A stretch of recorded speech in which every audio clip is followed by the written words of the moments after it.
잘 알고 있는 내용들인데 다시 한 번 더 생각해보고 다시 한 번 더 돌아보고 또 자신이 지금 현재 하고 있는 신앙생활이 어떠한지를 다시 잘 점검해보고 새롭게 믿음의 결단을 하고 하는 그런 귀한 시간이 되었으면 좋겠습니다.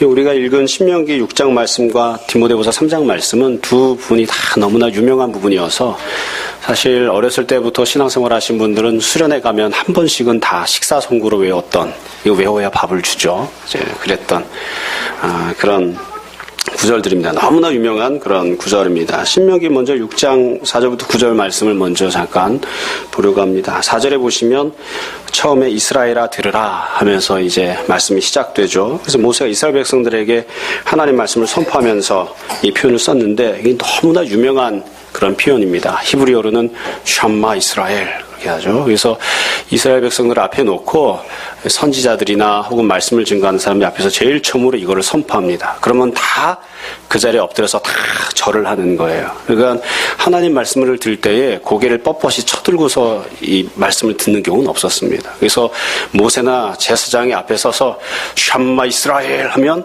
다 땅바닥에 엎드립니다. 그럼 그 위에서 이제 말씀을 선포를 했죠. 이 내용을 쭉 선포를 했는데 이 내용을 보시면 내용이 이렇게 어렵거나 복잡하게 되어 있지 않습니다. 매우 간단합니다. 4절에 보시면 5절에 보시면 두 가지 내용을 기록을 했는데 이게 하나님께서 선포하신 걸 모세가 전달을 받아서 이제 전달하는 것이니까 하나님께서 말씀하신 그런 스타일로 이야기하면 첫 번째 내용이 4절에 나오는 거죠. 우리 하나님 여호와는 오직 유일한 여호와이시니, 그러니까 하나님 말씀하시면 이렇게 얘기하셨겠죠. 나 여호와는 유일한 여호와이다. 나 하나님은 유일한 하나님이다. 나 외에 다른 신은 없다. 이게 첫 번째로 이제 선포하신 내용입니다. 두 번째로는 5절에 보시면 마음을 다하고 뜻을 다하고 힘을 다하여 네 하나님 여호와를 사랑하라. 이걸 하나님 말씀하신 식으로 이야기하면 어떻게 되겠습니까? 너는 나를 사랑하라. 그렇죠? 너는 나를 사랑하라. 어떻게 사랑하라고 하셨냐면 마음을 다하고 뜻을 다하고 힘을 다하여 나를 사랑하라.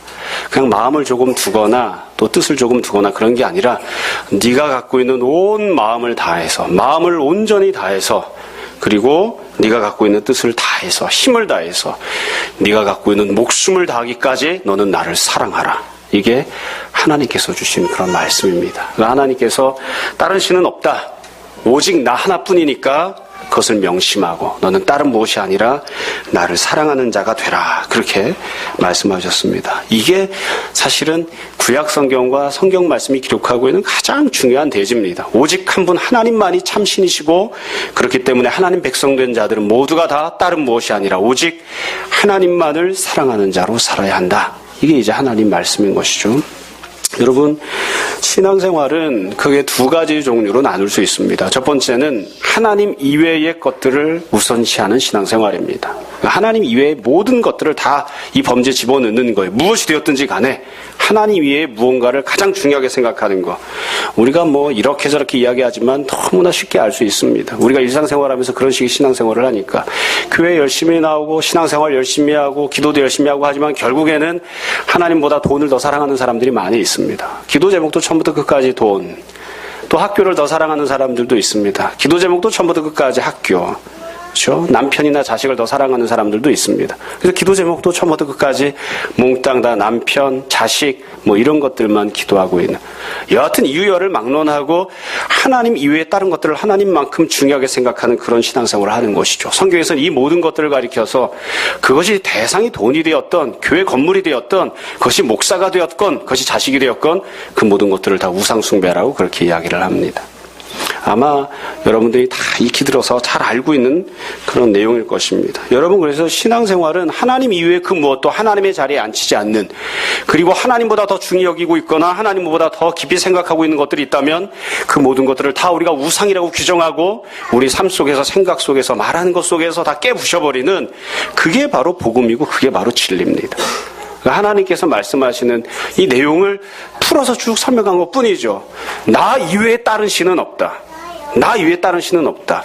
무엇이 되었든지 간에 하나님을 섬기는 것보다, 하나님을 사랑하는 것보다 더 우선시하지 마라.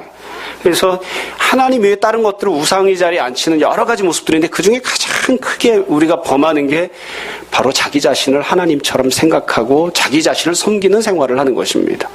여러분, 매우 간단한 이야기를 제가 하고 있는 겁니다. 신앙생활한다고 하는 것은 무슨 뜻이냐? 하나님을 섬기고 사랑한다는 건 무슨 뜻이냐? 하나님 생각을 한다는 뜻입니다. 사람이 생각을 하고 살잖아요. 하나님 생각을 한다는 뜻입니다. 내 생각을 한다는 게 아니라 내가 무슨 생각을 하고 있을까? 무엇이 나에게 좋을까? 무엇이 나에게 유익할까? 내가 무엇을 원하는가? 무엇이 나에게 가장 적성에 잘 맞는가? 그거 중요하지 않다. 그 모든 것들을 다 우상으로 규정하라. 다 치워버리고 그 모든 것들을 다 쓰레기처럼 여기고 하나님 생각하는 자로 살라. 내 마음속에 있는 감정을 어떻게든 다 표현하고 나타내고 표출하고 분출하는, 나는 이게 속상했어요, 나는 이걸 원했어요, 그런 얘기 다 집어치우고 하나님께서 무엇을 원하시고 하나님께서 무엇을 말씀하시는지 그것을 네 생각과 네 입술 속에 담아놓아라. 그래서 예수님 믿는 사람이, 하나님 섬기는 사람이 입술로 쏟아내는 말들 가운데에 내 생각, 내 감정, 내가 원하는 것, 내가 바라는 것, 내가 살아온 것 다 틀린 겁니다. 하나님께서 원하시는 것, 하나님께서 말씀하시는 것, 하나님의 뜻, 하나님께서 내게 베푸신 은혜, 그렇게 하나님에 관해서 이야기하는 것, 그게 온전한 모습인 거죠. 그게 온전한 모습인 거예요. 그래서 신앙생활은 둘로 딱 나눌 수 있습니다.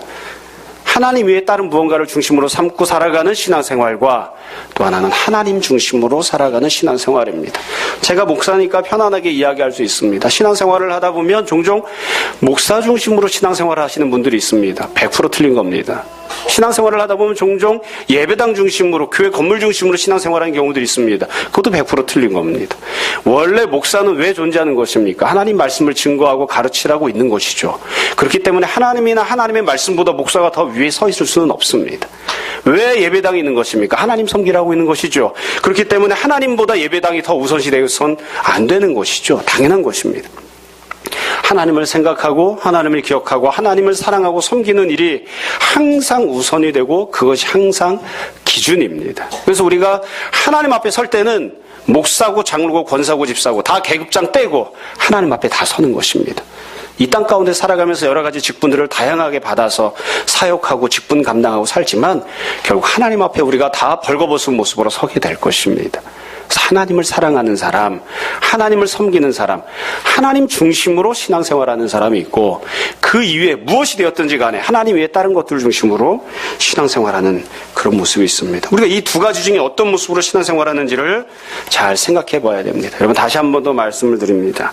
여러분, 요즘은 하도 자기 중심으로 자기를 사랑하는 삶을 살라고 가르치는 사람들이 많기 때문에 자기 자신을 표현하거나 자기 감정에 충실하거나 그것이 올바르게 삶을 살아가는 거라고 생각하는 경우들이 많이 있습니다. 성경은 단 한 번도 그렇게 이야기한 적이 없습니다. 자기 자신을 하나님의 자리에 앉혀놓지 마십시오.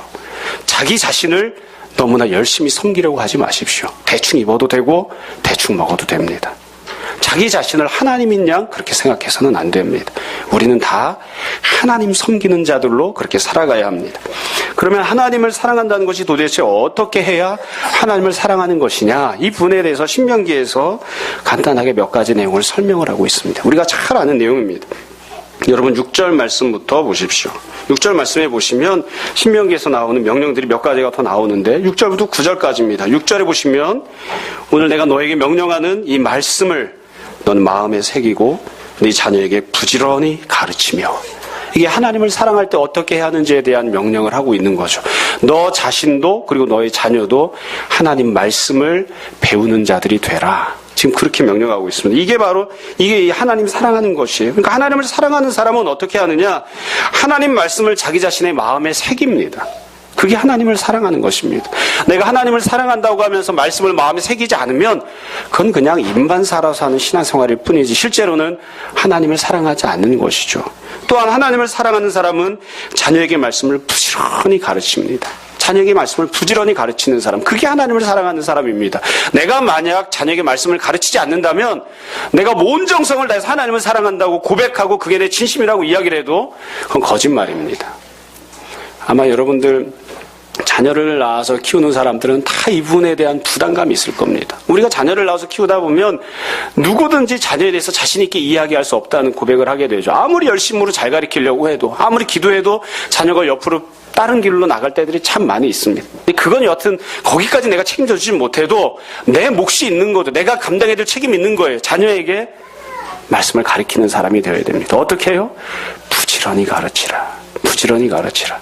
자녀의 책상 앞에 성경책을 펼쳐놔주고 하나님 말씀을 읽는 자가 되게끔, 하나님 말씀을 잘 배우는 자가 되게끔, 그리고 하나님 말씀을 가르치는 그런 부모가 되라. 이게 부모가 마땅히 감당해야 될 모습입니다. 부모가 만약에 내가 갖고 있는 육체적인 유전만 자녀에게 물려줄 뿐 후천적으로 하나님의 말씀을, 복음을 자녀에게 물려주거나 가르쳐주지 못한다면 그건 그냥 개돼지나 다를 바가 없습니다. 개돼지도 자기 새끼에게 육체적인 유전을 물려줍니다. 그러나 우리가 하나님 백성으로 살아가면, 영적인 존재로 살아가면 결코 그렇게 해서는 안 됩니다. 자기 자녀에게 하나님 말씀을 가르치는 그런 모습이 되어야 되는 것이죠. 또한 7절에 보시면 두 번째 줄에 이렇게 되어 있습니다. 집에 앉았을 때든지, 길을 갈 때든지, 누워있을 때든지, 일어날 때든지, 그러니까 항상이죠. 항상 이 말씀을 강론할 것이며, 강론한다고 하는 말은 단순히 그냥 가르친다는 뜻이 아니라 함께 토론을 하는 것입니다. 그러니까 가르치기도 하고 배우기도 하고, 어떤 자리에 있든지 항상 하나님 말씀을 가르치고 배우는 자가 되라. 어떤 자리에 있든지, 집에 있든지 길바닥에 있든지, 그리고 누워있든지 일어날 때든지.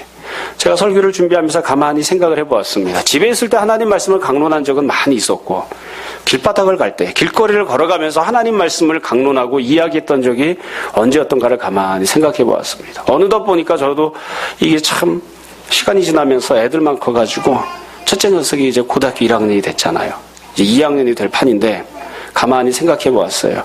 아들 녀석이랑 길거리를 가면서 하나님의 말씀에 대해서 이야기해 본 적이 과연 언제였던가. 아마 여러분들도 그렇게 하시겠습니다만, 저는 주일 끝나고 돌아가면 차를 타고 가면서 물어봅니다. 돌아가면서 한 사람씩 오늘 설교 내용이 무엇이었는지 얘기해봐라. 그러면 첫 번째로 이야기하는 사람이 제일 유리하죠. 그렇죠? 오늘 설교 말씀의 요지가 무엇이었는지 얘기해봐라. 근데 길거리를 돌아다니면서 같이 손을 잡고 갈 때, 야, 우리 오뎅 사 먹을까, 떡볶이 사 먹을까, 이거 말고 하나님 말씀을 함께 나눈 적이 언제였던가. 여러분들도 한번 생각해 보십시오. 우리가 대부분 많이 하는 건 공부 열심히 해라, 돈 잘 벌어와라, 건강하게 지내라. 우리가 그런 육체적인 일들에 대해서 많이 이야기하지, 하나님 말씀을 길거리에서 같이 이야기하는 그런 모습이 참 드물죠. 근데 하나님이 그렇게 하라는 겁니다. 그거를 하지 않으면 하나님을 사랑하지 않는 것입니다. 동시에 여기서는 그렇게 이야기하지 않았지만, 그렇게 하지 않으면 그건 자녀를 사랑하지 않는 것이기도 합니다. 아무리 자녀에게 많은 것들을 다 쏟아부어줘도 하나님 말씀을 부지런히 가르치지 않으면 자녀를 정말 적절한 방식으로 사랑하지 않은 것입니다. 우리가 그 일을 잘 생각했으면 좋겠습니다. 8절 9절에 보면 또 이렇게 이야기합니다. 너는 또 그것을 네 손목에 매어 기호를 삼으며 내 미간에 붙여 표로 삼으라. 여러분, 손목에 하나님 말씀을 기록하고 다녀보신 적이 있습니까? 없죠. 아마 우리들은 이제 이런 전통이 없으니까. 그런데 유대인들은 아직도 이렇게 합니다.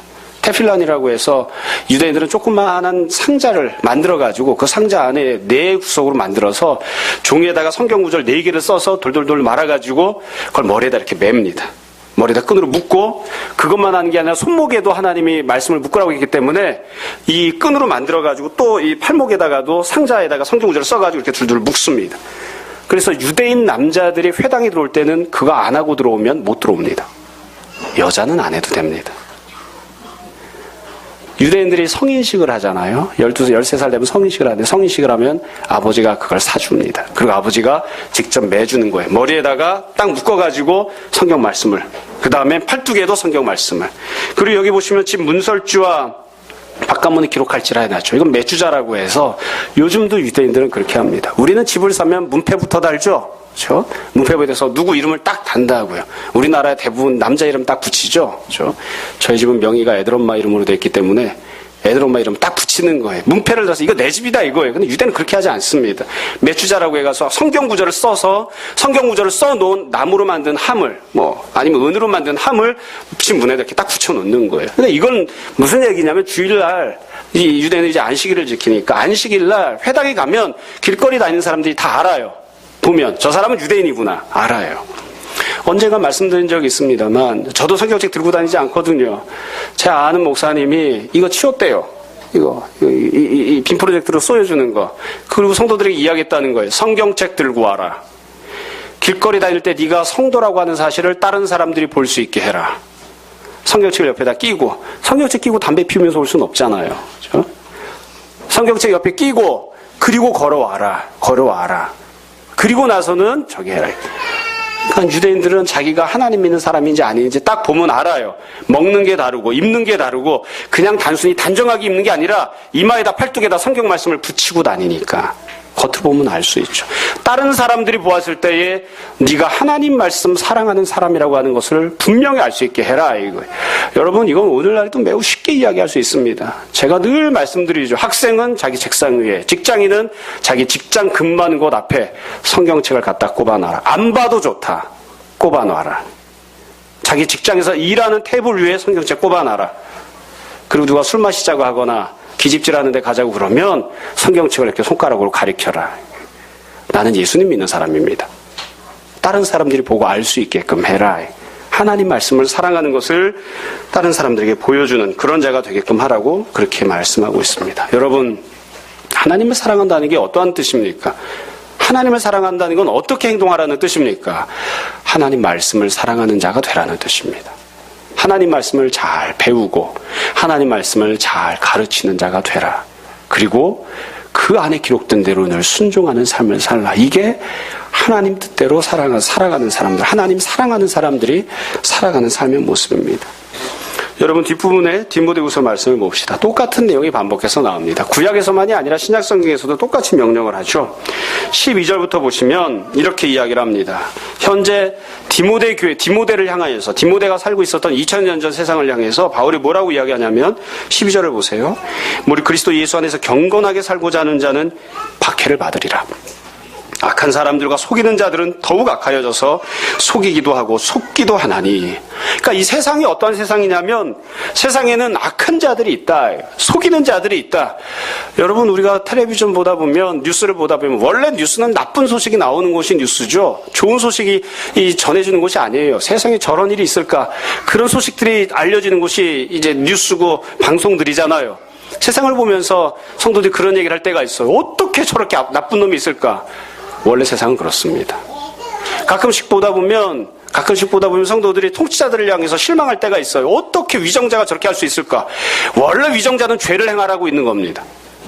원래 하나님께서는 의를 행하고 하나님 뜻대로 순종하라고 그들을 세우셨지만 인류 역사상 한 번도 하나님 뜻에 합당하게 정치를 했던 위정자는 없었습니다. 원래 걔네는 그런 거예요. 세상은 원래가 악한 거예요. 원래가. 학생은 원래 공부 안 하는 거예요. 자기가 살아야 할 모습대로 살지 않아요. 원래 세상은 악한 거예요. 세상이 그렇게 악한데 악한 모습이 자꾸자꾸 더 악해진다고요. 자꾸자꾸 더 악해진다고요. 그렇게 악해지는 세상 속에서 어떻게 해야 되느냐? 성도는 그 악해진 세상 속에서 어떻게 되느냐? 여기 보면 이렇게 되어 있습니다. 14절 말씀을 보세요. 그러나 너는 배우고 확신한 일에 거하라.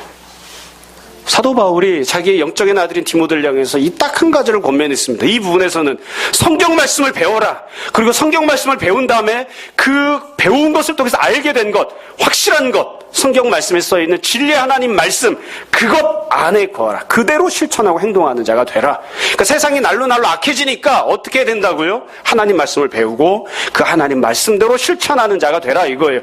이런 내용 때문에 사실은 예수님 안 믿는 부모들이 애들 교회 안 보내고 싶어 합니다. 남자 어른들이랑 같이 모여서 성경 공부를 하다 보면 불만이 있을 때도 있습니다. 특별히 초신자들이. 예전에 이제 제자 훈련하는 교회에서 목사님이 성경 공부하던 남자 모임적으로 흩어버리고 싶을 때, 이게 영 진도가 안 나갈 때 꼭 하시는 말씀이 있다고 그래요. 오늘은 작정하고 이 남자 성도들을 그냥 흩어버려야 되겠다. 그러면 질문을 한다고 그래요. 남자 성도들에게. 당신의 부인이 당신을 사랑하는 것이 맞습니까? 아니면 주님을 더 사랑하는 것이 맞습니까? 그럼 이 남자 성도가 찝찝한 거예요. 찝찝한 거예요. 그래서 말을 못하고 뭉이적거리고 있다고. 대답은 알아요. 누굴 더 사랑해야 되죠? 주님을 더 사랑해야 되죠. 그러다 이제 성격 급한 사람이 있으면 이야기한다 이거예요. 목사님, 전 이래서 기분이 나쁩니다. 부인이 교회로 왔으면 교회에서 시부모를 잘 섬겨라. 남편을 잘 섬겨라. 설거지 잘하고 빨래 잘하고 밥 잘 지어라. 그렇게 가르쳐야지. 교회를 보내놨더니만 교회에서 남편보다 주님이 더 귀하다. 시부모보다 교회가 더 중하다. 집안보다 교회가 더 중하다. 그러니까 집안 꼴이 말이 아니지 않습니까? 이게 뭡니까? 왜 교회에서 이렇게 가르칩니까? 기분 나쁘다 이거예요. 마음에 안 든다 이거예요. 이제 그렇게 얘기가 나오기 시작하면 이제 성역 고문 모임은 파토 나는 겁니다. 못 받아들이니까.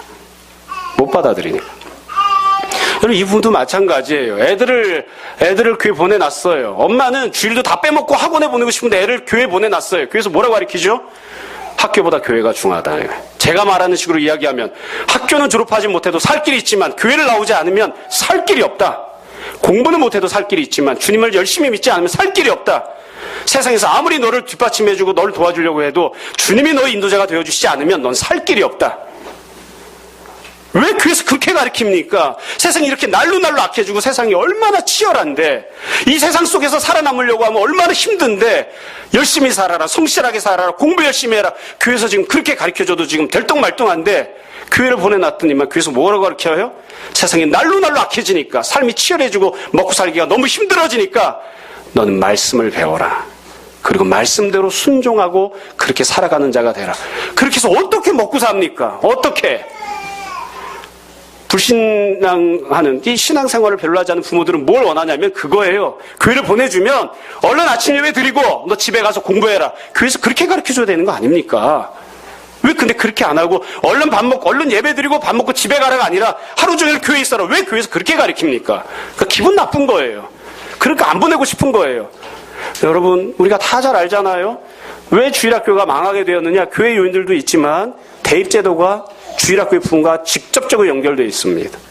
어떤 대입제도를 만드느냐에 따라서 학교에서 어떤 학교 시스템을 만들어 놓느냐에 따라서 부모들이 교회를 안 보내고 싶어 하니까 어쩔 수 없는 거예요. 제가 우스갯소리처럼 이야기하잖아요. 제가 교회를 다닐 때 중학교 고등학교 때도 그랬습니다. 교회는 항상 공부 못하는 날라리들이 중등부 고등부를 채워왔습니다. 요즘은 문제가 뭐예요? 옛날에는 공부 잘하는 것들만 학원을 가고 공부 못하는 애들은 교회 와서 놀았습니다. 교회 와서 어정거리고. 요즘은 공부를 못하는 것들도 학원을 갑니다.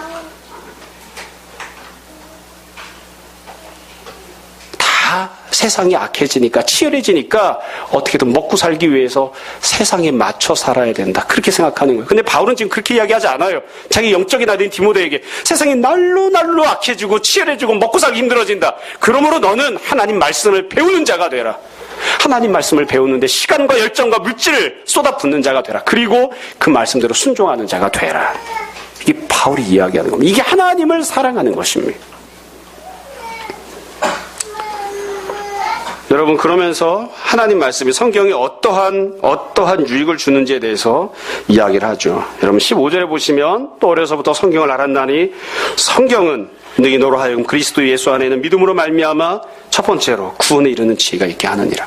하나님 말씀이 지혜를 준다. 구원에 이르게 한다. 이렇게 말을 했고요. 또 두 번째로 16절에 보시면 모든 성경은 하나님의 감동으로 된 것으로 교훈, 책망, 바르게 함, 의로 교육하기에 유익하니 17절 하나님의 사람으로 온전하게 만들어주고 모든 선한 일을 행할 능력을 갖춰주게 한다.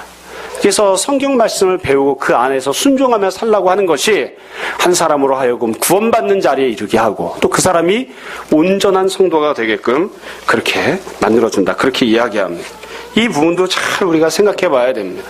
여러분, 신앙생활하면서 가장 중요한 기초가 무엇이냐? 신앙생활도 여러 가지 패턴으로 신앙생활을 하죠. 신앙의 컬러가 흔히 있다고 우리가 흔히 이야기를 하는데 어떤 사람은 기도생활 중심으로, 어떤 사람은 찬양생활 중심으로, 어떤 사람은 봉사활동하는 것 중심으로 그렇게 신앙생활들을 하곤 합니다. 그러나 신앙생활의 가장 중요한 기본은 성경 말씀 중심으로 신앙생활하는 것입니다. 하나님 말씀 중심으로 신앙생활하는 것입니다. 여러분, 나는 기도생활이 더 중요한데 찬양이 더 좋은데 그건 내 생각이고요. 그건 내 패턴이고요. 성경에서 뭐라고 이야기하고 있습니까? 이 내용이 성경이 기록하고 있는 내용이잖아요. 잘 한번 생각해 보세요. 여러분들이 알고 있는 성경 구절이나 여러분들이 들었던 설교들을 가만히 잘 생각해 보세요. 하나님께서는 한 번도 열심히 기도하라고 말씀하셨지만 네가 기도해서 받은 응답, 기도 응답을 받고 그 기도 응답대로 순종하는 신앙생활을 해라. 한 번도 그렇게 말씀하신 적이 없어요. 하나님께서 늘 말씀하시는 건 내가 이미 너에게 알려준 성경 말씀대로 순종하는 신앙생활을 하라는 거예요. 왜 우리가 열심히 기도하죠? 성경 말씀대로 순종하는 신앙생활. 그렇게 할 수 있는 힘과 능력을 공급받기 위해서 기도하는 거예요. 성경 말씀 옆으로 젖혀놓고 내가 기도해서 응답받아서 그 응답받아서 알게 된 하나님 뜻대로 순종하려고 그렇게 하는 게 신앙생활이기 때문에 어떻게든 하나님 뜻을 알기 위해서 응답받고자 기도하는 거 아니에요. 엉뚱한 데로 가면 안 돼요. 이미 하나님 뜻은 다 성경 말씀 안에 다 드러나 있다고요. 하나님 뜻대로 순종하기 위하여, 하나님 말씀대로 순종하기 위하여 기도하고 능력을 받으려고 하는 것이죠. 우리가 흔히 이야기할 때 기도를 하면서 우리가 신앙생활에 능력을 얻는다고 합니다. 맞습니다. 그런데 지금 성경 말씀은 뭐라고 이야기하냐면 하나님의 말씀은 성도를 온전하게 하고 선한 행동을 할 수 있도록 능력을 준다고 이야기합니다. 그러니까 기도가 능력을 준다고 이야기하는 것이 아니라 하나님 말씀의 능력을 준다고 그렇게 기록하고 있다고요. 그러니까 우리가 엄밀하게 이야기하면 정확하게 원점부터 다시 돌아봐야 돼요. 내가 왜 성도임에도 불구하고 온전한 성도다운 생활을 하지 못하느냐? 하나님 말씀을 배우지 않기 때문입니다. 하나님 말씀대로 순종하지 않기 때문입니다. 항상 좋은 이야기를 해야 되는데 나쁜 이야기를 또 좀 하려고 합니다. 예전에 대학부에서 교육자로 있을 때에 대학생들을 보면서 제가 놀란 적이 있었습니다. 왜 놀랐냐면 강남에 있는 큰 유명한 교임에도 불구하고 그곳에서 유년부, 초등부, 중등부, 고등부를 거쳐서 12년이나 그 교회에서 주일학교를 보낸 거죠. 그리고 나서는 대학부로 올라왔어요. 애들을 받았는데, 학생들을 받았는데 이렇게 보니까 한마디로 말해서 깡통들이 올라왔어요. 대학은 다 좋은 데를 갔는데 깡통들이 올라온 거예요. 깡통이 올라왔다고 무슨 소리냐면 머리를 통통 이렇게 두들기면 통통 소리가 나요. 설교 시간에 기도원에 대해서 얘기했는데 누가 찾아왔어요. 주일학교를 12년이나 다녔는데 기도원이 누굽니까? 이러네. 기도원이 누굽니까? 제가 충격을 받은 거예요. 제가 초신자가 아니라 주일학교를 12년 다녔는데 그래서 도대체 중고등부에서 어떻게 가르치는가 이제 찾아가 봤어요. 물어봤더니 중고등부에서 시스템을 바꿨다는 거예요. 옛날 주일학교 분막 공부하는 스타일에서는 안 되겠다고 시스템을 바꿨대요. 그래서 뭘 어떻게 바꿨는데 설교를 줄였대요.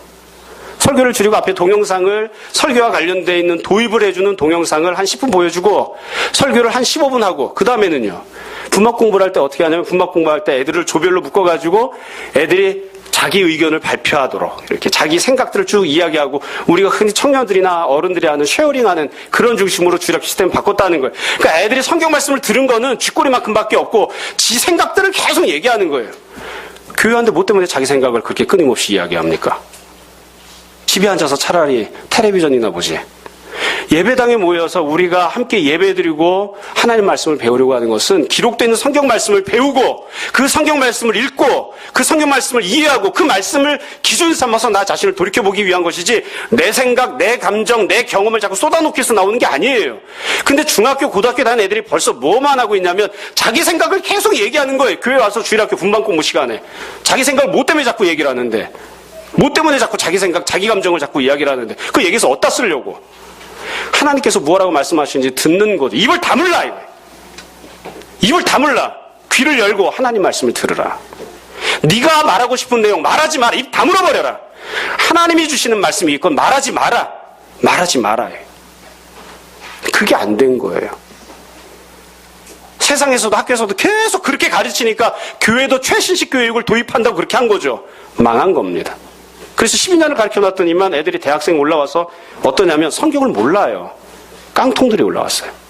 그러니까 걔네들 안 쳐두고 뭐 해야 되냐면 성경을 처음부터 이야기해야 돼요. 주일학교에서 가르치듯이.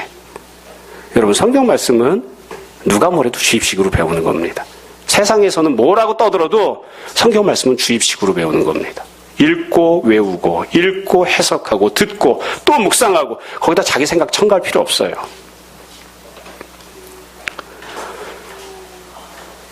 하나님 말씀 중심으로 신앙생활하는 것. 성경 말씀 중심으로 신앙생활하는 것. 여러분 성경 말씀을 우리가 언제 어떻게 읽어야 되는가. 이 한 가지만 더 말씀드리고 오늘 말씀을 마무리하려고 합니다. 예수님께서 하나님 말씀을 증거하셨으니까 주님께서 어떻게 하셨는지 우리가 보면 잘 알 수 있습니다. 주님께서 말씀을 선포하시는 자리에 우리가 그 말씀을 들으러 가면 되는 것이니까. 예수님께서는 안식일에 회당에서 하나님 말씀을 선포하셨습니다. 그러니까 우리가 오늘날식으로 이야기하면 똑같지 않지만 주일날 교회에 나와서 하나님 말씀을 들어야 되죠. 그런데 놀랍게도 주님께서 설교를 하셨던 대부분의 내용은 회당에서 하신 게 아닙니다. 어디서 하셨죠? 광야에서 들판에서 성도의 집을 찾아가서 그렇게 설교하셨습니다. 그게 훨씬 더 맞습니다. 내가 우물가에 물 길러 갔더니 예수님이 기다리고 계시다 거기서 설교하십니다. 내가 농사 지으러 들판에 나가면 그 자리에서 예수님이 설교하십니다.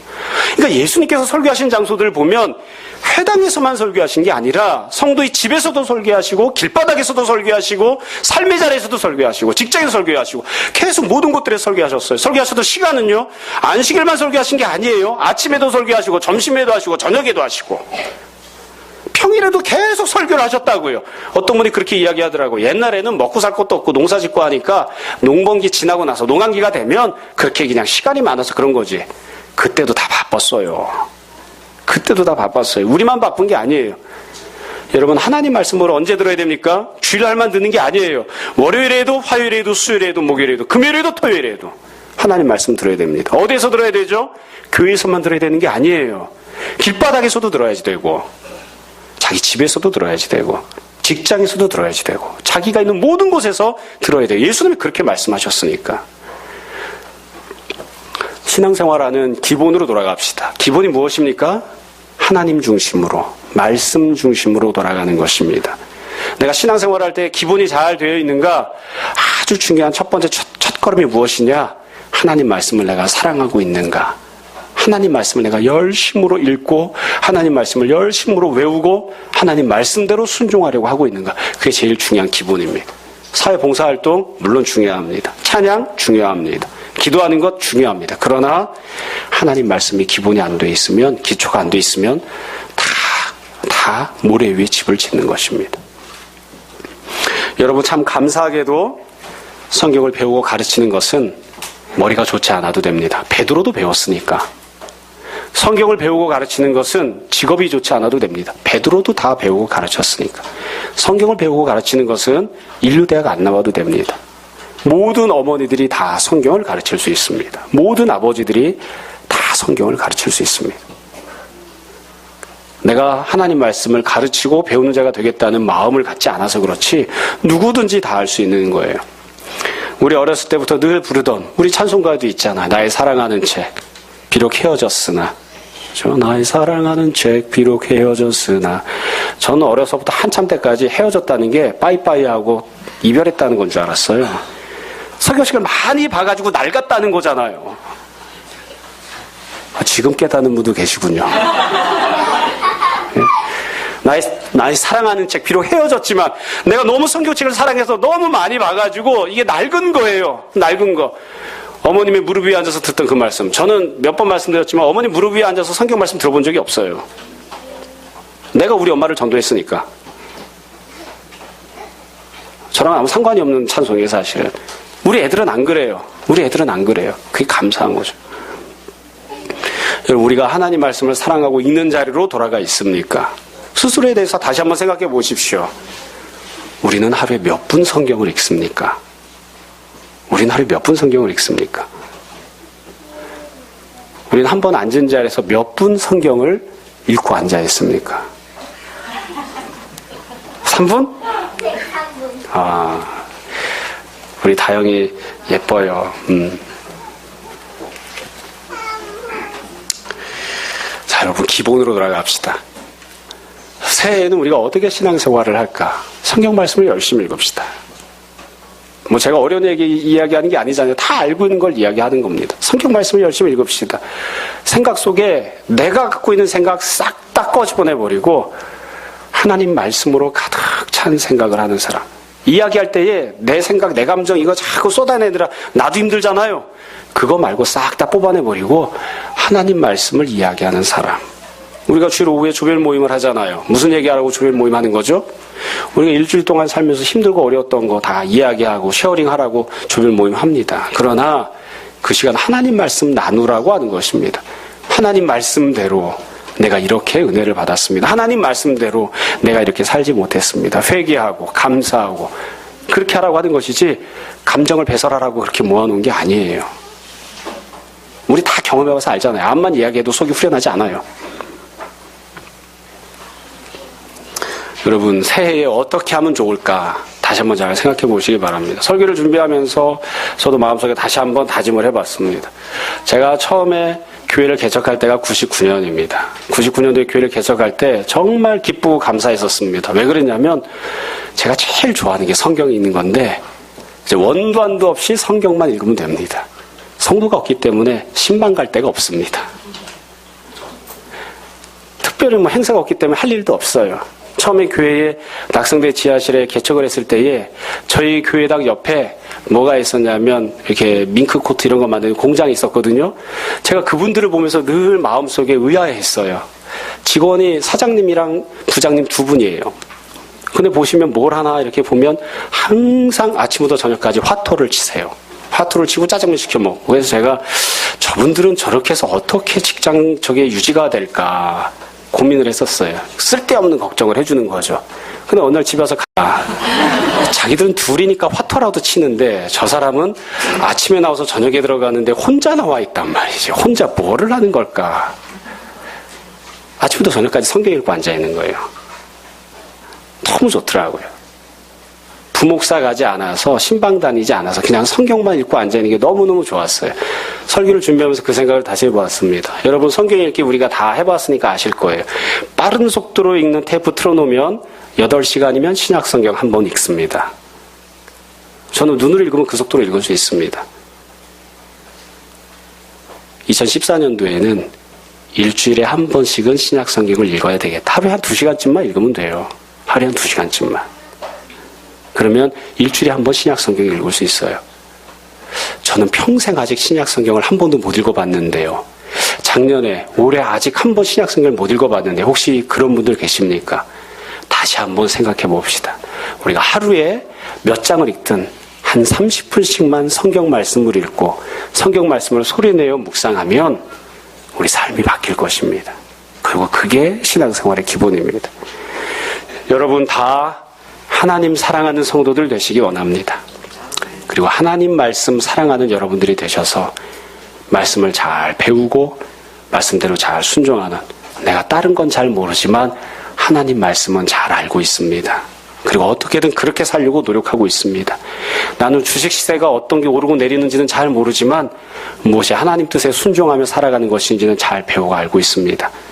그렇게 고백할 수 있는, 그리고 그렇게 살아가는 저와 여러분들이 다 되시기를 주님의 이름으로 축원합니다. 지금 잠시 기도하겠습니다. 오늘 말씀을 정돈해 보십시오. 우리 시간 함께 우리 회개와 결단의 기도합시다. 함께 기도하겠습니다.